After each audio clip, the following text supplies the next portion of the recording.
HX24 news ગુજરાતીમાં આપનું હાર્દિક સ્વાગત છે।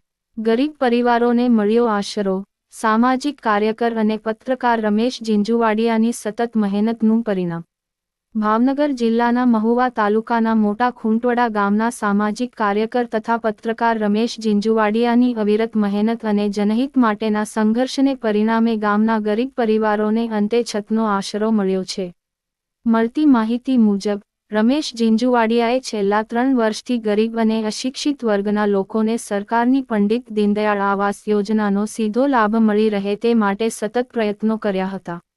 અનેકવાર તાલુકા અને જિલ્લા કક્ષાએ રજૂઆતો કર્યા બાદ આખરે 3 ગરીબ પરિવારોને પાકા મકાન માટેની સહાય રૂ. 1.7000 પ્રતિ લાભાર્થી મુજબ મંજૂર થઈ છે।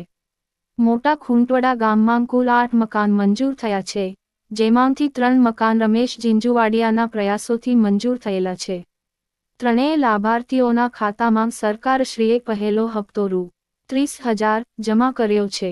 લાભાર્થીઓમાં 1 ઠોળિયા હિરજીભાઈ શામજીભાઈ, 2 પીપળિયા આતુભાઈ રામભાઈ અને 3 પીપળિયા જીકુભાઈ બીજલભાઈનો સમાવેશ થાય છે। આ સહાય મળતા ત્રણેય પરિવારોમાં આનંદની લાગણી છવાઈ ગઈ છે। તેમણે રમેશ ઝીંઝુવાડિયાના પ્રયત્નોને બિરદાવતા જણાવ્યું હતું કે આપણને હવે પાકું ઘર મળશે, જે રમેશભાઈની અનવરત મહેનતથી શક્ય બન્યું છે।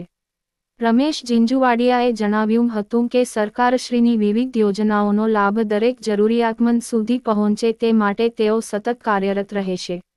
તેમણે કાચા મકાનમાં વસવાટ કરતા પરિવારોને પણ પંડિત દીનદયાળ આવાસ યોજનામાં ફોર્મ ભરવાની અપીલ કરી હતી। હાલમાં આ યોજના અંતર્ગત વિમુક્ત અને વિચરતી જાતિઓના ઓનલાઈન ફોર્મ સ્વીકારવાની પ્રક્રિયા ચાલુ છે। HX24 ન્યૂઝ ગુજરાતી સાથે અશ્વિન ચાવડા સાથે રમેશ ઝીંઝુવાડિયા।